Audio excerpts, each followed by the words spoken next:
நேற்றுக்கு ஒரு விஜய் வந்து ஒரு வீடியோ வெளியிட்டிருந்தாரு. அதை குறித்து நீங்கள் பேசியிருந்தீங்க.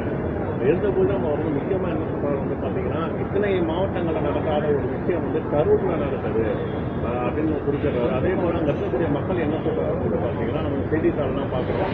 கரண்ட்டு போச்சு, அதுக்கப்புறம் தான் இந்த சம்பவங்கள் வந்து அதிகமாக ஏற்படுதுன்ற மாதிரி அவங்களும் சொல்கிறாங்க. அதே மாதிரி பாதுகாப்பு குறைபாடும் நிறையா இருந்ததுன்றாங்க. இதை நீங்கள் பார்க்குறீங்க. இப்போ மற்ற மாவட்டங்களில் நடக்கலை அப்படின்னு சொன்னால், அந்த மாவட்டங்கள்லாம் என்ன ஆந்திராவில் இருக்கா, கர்நாடகாவில் இருக்கா, கேரளாவில் இருக்கா? அது தமிழ்நாட்டில் தானே அந்த மாவட்டங்கள் இருக்குது.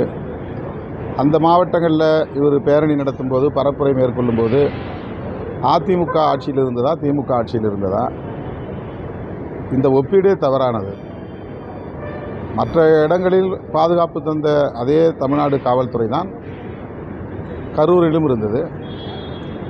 மற்ற மாவட்டங்களில் பரப்புரை செய்கிற போது தமிழ்நாடு அரசு என்பது அவருக்கு ஒத்துழைத்தது என்றால், இங்கே ஒத்துழைக்க மறுத்தது யார்? வெறும் செந்தில் பாலாஜி அவர்களை மட்டுமே குற்றவாளி என்று சொல்ல விரும்புகிறாரா?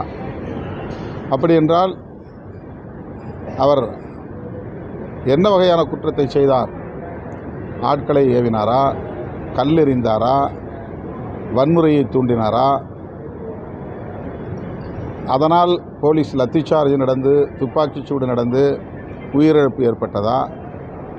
இதுதான் அரசியல் நேர்மையற்ற ஒரு கருத்து. அது ஸ்டாம்பீட் அப்படின்னு ஆங்கிலத்தில் சொல்லக்கூடிய ஒரு நெரிசல் சாவுகள். இது கூட்ட நெரிசலில் இறந்துருக்கிறாங்க. ஒரு ஸ்கொயர் மீட்டரில் 4 பேர் அல்லது 5 பேர் தான் நிற்க முடியும்.